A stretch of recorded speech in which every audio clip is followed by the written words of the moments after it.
Good morning students. बेटा आज हम आपको फैराडे के लॉ और लेंज लॉ के बारे में बताएंगे। ठीक है, हेडिंग डालिए।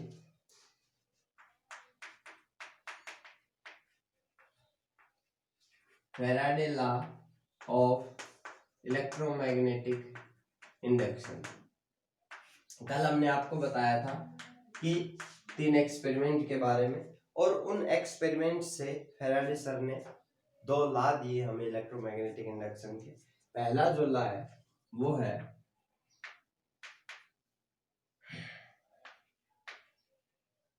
whenever the amount of magnetic flux linked with a coil changes an EMF induced in it,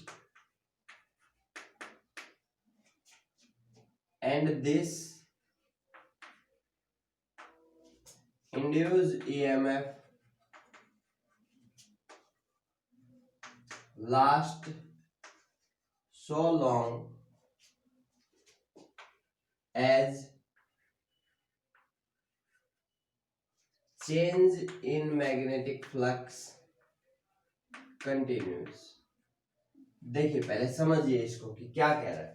कल हमने आपको बताया था कि अगर आप किसी मैग्नेट को मूव कराते हैं तो जो कॉइल थी पास में उसका मैग्नेटिक फ्लक्स चेंज होता था, और जैसे ही मैग्नेटिक फ्लक्स चेंज होता था गैल्वेनोमीटर डिफ्लेक्शन शो करता था, यानी कि उस कॉइल के अंदर एक करंट इंड्यूस हुआ, एक ईएमएफ इंड्यूस हुआ। ठीक है, तो फैराडे सर ने वहां से एक एक्सपेरिमेंट जो लॉ है वो दिया कि whenever the amount of magnetic flux linked with a coil changes, an EMF induced in it, and this induced EMF lasts so long as change in magnetic flux continue। यानी कि अगर हम किसी कोइल का मैग्नेटिक फ्लक्स लगातार change करते रहेंगे तो उसके अंदर ईएमएफ इंड्यूस होता रहेगा, और वो ईएमएफ तब तक इंड्यूस होगा जब तक आप मैग्नेटिक फ्लक्स चेंज करते रहेंगे। जैसे ही आपने मैग्नेट को मूव कराना बंद कर दिया, यानी कि कोइल का मैग्नेटिक फ्लक्स चेंज होना बंद हो गया, तो सिंपल सी बात है क्या होगा, जो ईएमएफ इंड्यूस था वो जीरो हो जाएगा, गैल्वेनोमीटर कोई डिफ्लेक्शन शो नहीं करेगा। क्लियर? तो ये हमारा फर्स्ट लॉ था। अभी सेकंड लॉ है the magnitude of the amount of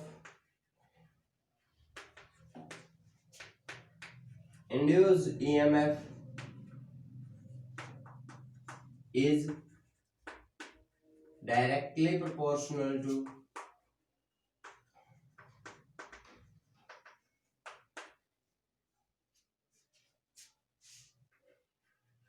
rate of change of magnetic flux।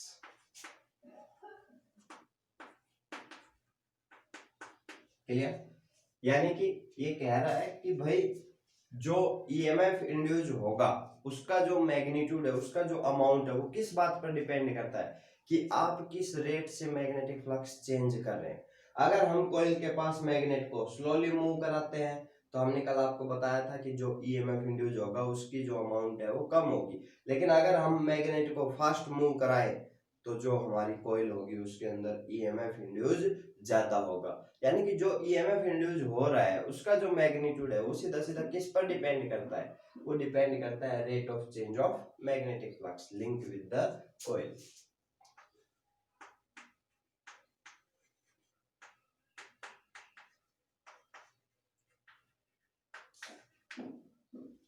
Clear? तो ये थे हमारे 2 लॉ।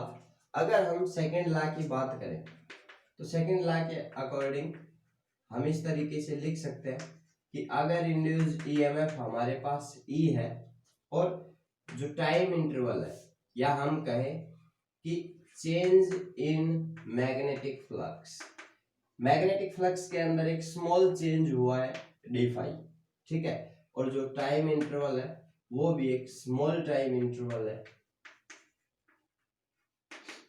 dt। क्लियर? तो यहां से आप देख सकते हैं कि E is directly proportional to d phi by dt, और जब आप डायरेक्टली प्रोपोर्शनल का साइन हटाएंगे तो कांस्टेंट लगाएंगे k d phi by d t, यानी यहाँ से हम लिखेंगे E is equals to minus d phi by d t. अब इस बात पे आप गौर करें कि ये जो नेगेटिव साइन है ये किसको रिप्रेजेंट कर रहा है, क्लियर।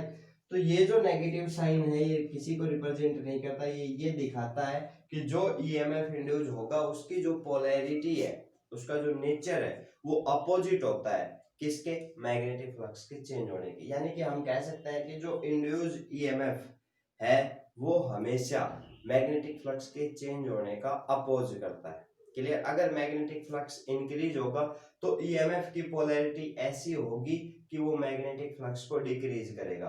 अगर मैग्नेटिक फ्लक्स डिक्रीज होता है तो ईएमएफ जो इंड्यूस होगा उसकी पोलैरिटी, उसका नेचर ऐसा होगा कि वो मैग्नेटिक फ्लक्स को इंक्रीज करेगा, उसका काम सिर्फ अपोज करना है। अब देखिए यहाँ से, तो यहाँ से आप लिख सकते हैं कि जो नेगेटिव साइन है वो क्या दिखा रहा है कि इंड्यूस ईएमएफ ऑलवेज अपोज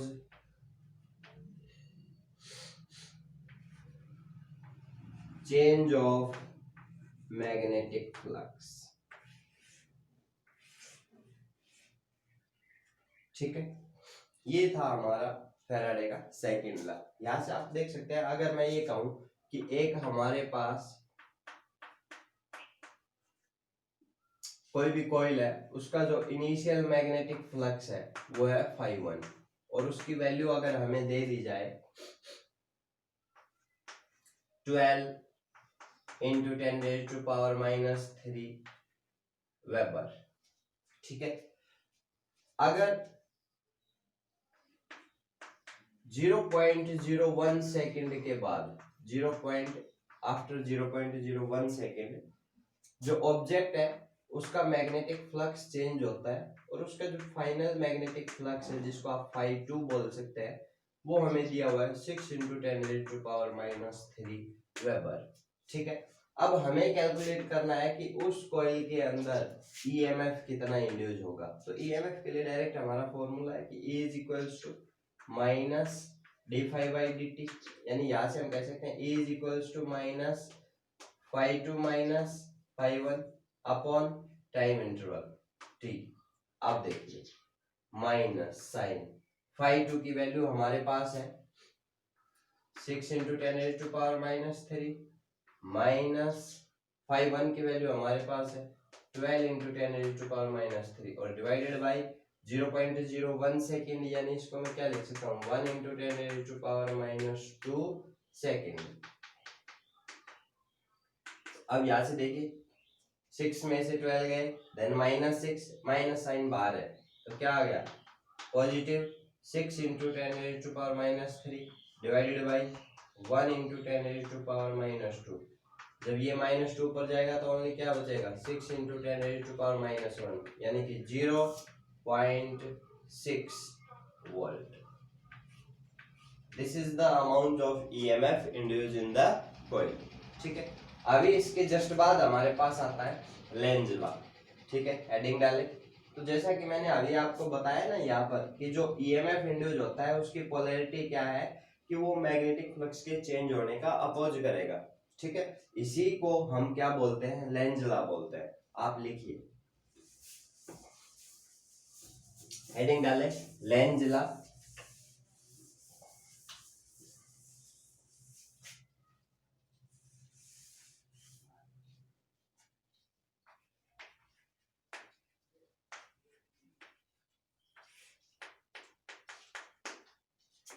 लिखिए according to Lenz law the polarity of induced EMF is such that it opposes the change in magnetic flux.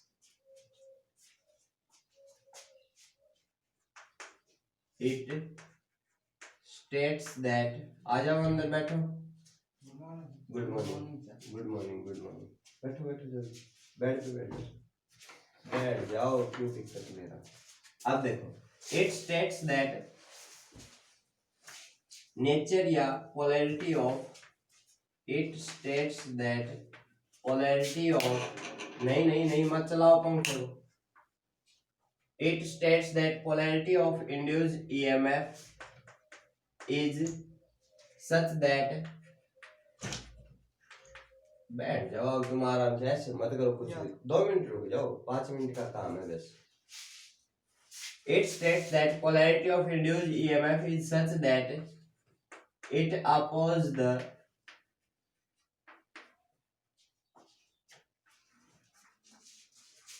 change of magnetic flux.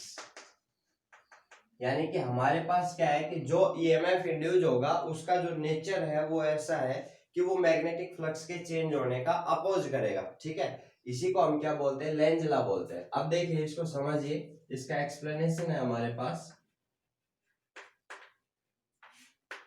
कि अगर हमारे पास एक कॉइल है, ठीक है, और उस कॉइल के पास हम क्या कर रहे हैं, एक मैग्नेट को मूव करा रहे हैं।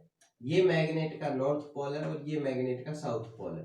अब सिंपल सी बात है, जैसे ही आप मैग्नेट को कॉइल की तरफ मूव कराएंगे तो इस कॉइल के अंदर एक करंट इंड्यूस होगा, क्लियर।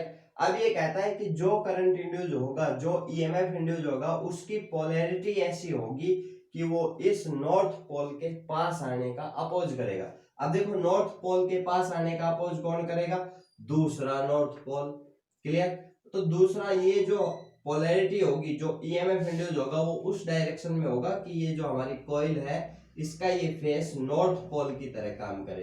यानी यहां से आप देख सकते हैं कि जो करंट इंड्यूस होगा, जो ईएमएफ इंड्यूस होगा, वो एंटी क्लॉकवाइज डायरेक्शन में होगा। जब ये एंटी क्लॉकवाइज डायरेक्शन में होगा तो आपकी जो कॉइल है वो नॉर्थ पोल की तरह बिहेव करेगी। इसी का अगर हम सेकंड केस देखें तो आप देख सकते हैं कि अगर ये हमारे पास कॉइल है और ये मैग्नेट है, अभी ये नॉर्थ पोल है और ये साउथ पोल है। इस बार हम क्या कर रहे हैं कि मैग्नेट को कॉइल से दूर मूव करा रहे हैं। जब आप मैग्नेट को कॉइल से दूर मूव कराएंगे तब भी क्या होगा, जो कॉइल है उसका मैग्नेटिक फ्लक्स चेंज होगा, और जैसे ही कॉइल का मैग्नेटिक फ्लक्स चेंज होगा इसके अंदर ईएमएफ इंड्यूस होगा। और अकॉर्डिंग टू लेंज लॉ जो ईएमएफ इंड्यूस होगा उसका नेचर ऐसा होगा कि वो मैग्नेट के दूर जाने का अपोज करेगा, यानी कि मैग्नेटिक फ्लक्स के चेंज होने का अपोज करेगा। अब देखो ये नॉर्थ पोल के दूर जाने का अपोज करेगा। अब नॉर्थ पोल को दूर कौन नहीं जाने देगा, साउथ पोल। यानी इसके अंदर जो पोलैरिटी इंड्यूस होगी वो कैसी होगी, साउथ पोल की तरह। यानी आप यहां से देख सकते हैं कि जो करंट इंड्यूस होगा, जो ईएमएफ इंड्यूस होगा, वो क्लॉकवाइज डायरेक्शन में होगा, ठीक है। तो ये था हमारे पास लेंज लॉ। आज मैंने आपको सिर्फ 2 लेंज लॉ और फैराडे लॉ के बारे में बताया। आप इनको पढ़िए और अपनी स्टडी को कंटिन्यू करिए।